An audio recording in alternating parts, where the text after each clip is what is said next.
Alright, ladies and gentlemen, it is your boy Ryan Thomas here with Failtech, and yeah, again, not sure about the audio video quality for the next week or so. I'm not sure how it's going to be. Anyway, today I'm going to be talking to you about the Nokia Lumia 520 and what it's like owning one in 2016. Now, this is actually my friend Aidan's phone and it's not my phone, so he's given me 5 good, 5 bad and 5 quirky things about the phone. I've also used it a tiny little bit, so I get to have a little look, and also it's running Windows Phone, so I kind of know a bit of the specs and how it kind of works.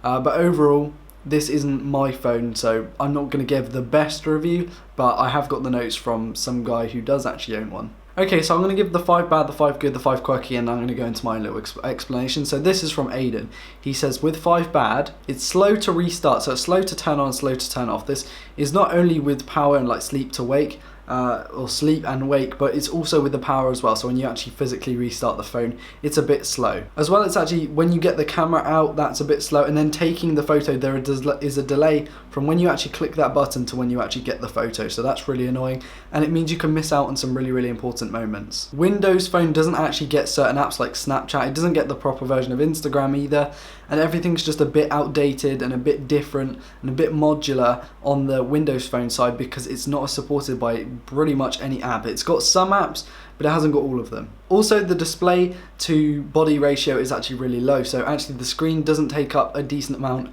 of the whole kind of phone, and it only takes a small amount, which is a bit annoying, and it means there are thick borders and thick bezels. And probably the worst thing out of all this, there's no selfie camera. There is no front-facing camera, there's only a rear-facing camera. Okay, so here's 5 good things about the device from Aidan. He says that it's easy to use. So Windows Phone seems pretty easy to use because you've got your tiles on the front and everything looks pretty simple. It's kind of like iOS. There aren't really any sub-menus you have to go in to get to different places. He says he likes the way you can change the icons on the home screen. You can change the size of them, you can move them about, and there's a bit of customization there. He says he likes that you can change the background. Now this is kind of entry-level stuff, so this is what he's happy about. This is a bit weird now. He says, and the other 2 things were the size and the colour of the icons. Now this is something that's like, that shows just how much customization there is. You can change the icons, you can change the colour of them, and you can change the background. That's pretty much it. There's no widgets, there's nothing else. I mean, the live tiles are pretty cool. So the live tiles actually give you information on the tiles, like on the apps. So like with Facebook or weather, it will actually give you the app that you can click on and go into the app, but then it also has a widget built into it, which I think is pretty cool.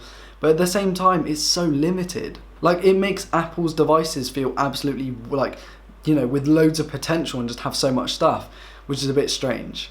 And 5 quirky things from him right now. He says that he likes the different colours of the phone. So his phone was actually in a blue variant, but you could also get different colours of his phone.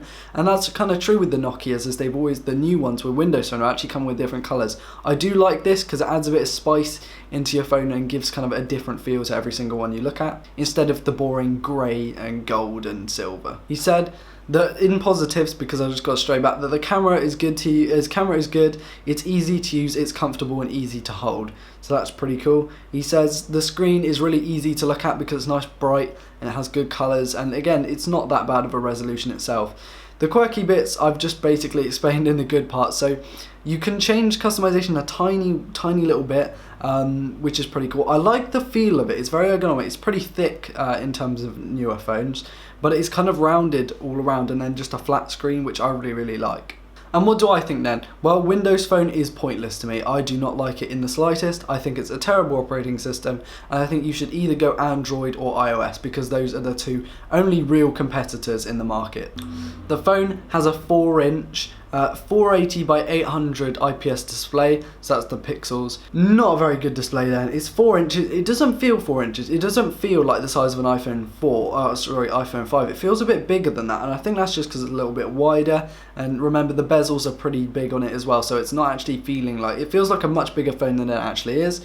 And I don't like the screen on it. It's bright and it gives good images, but it's just not sharp enough. It's got a 5 megapixel rear camera capable of 720p video, which is decent, but it's just not the best again, and you've only got that one camera. It's got 512 megs of RAM and a CPU that I'm looking at my notes now, and the CPU, I cannot read that out. That is something I've never heard of. It's not by Snapdragon, not by anyone. It's just a weird CPU. It's also got a 1430 milliamp hour battery, and apparently the battery's really good and it can last a whole day. That's fine. That's, you know, your standard stuff. It's what you look for in a phone. I mean, when you've got a screen that's low powered and you've got a whole phone that's low powered, it should be pretty easy to run it. And I put my notes down now. It's all gone. What do I think about owning one? Well, you can get these for about £45 to £50 in really, really good condition. And I don't think you should own one. I personally don't think you should buy this. My friend Aidan, who owns this phone, is actually looking into actually going in and buying an Android or iOS device, probably an Android device like a Galaxy series device or something like that, which I would wholeheartedly recommend over this. Windows Phone is just not good enough. It is plain not good enough. It's been explained by so many different people how bad this phone, like not how bad this phone, how bad this operating system is. It's the only real thing holding this back.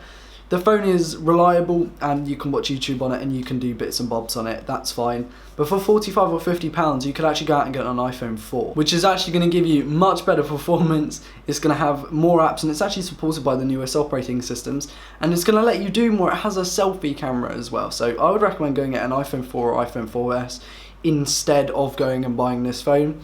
Buy anything but this phone. Like, it's not this phone, it's Windows Phone. Like, this phone is reliable. If you're used to Windows Phone, go and use Windows Phone. But I just don't like it. I just cannot get on with Windows Phone. I think it's absolutely terrible. So thanks for watching, guys. It has been your boy Ryan Thomas with Fail Tech. Hopefully you've enjoyed the video. Hopefully you've got a little bit out of this. Would not recommend it just because it's Windows Phone, but it's just so limited. See you in the next one. Peace.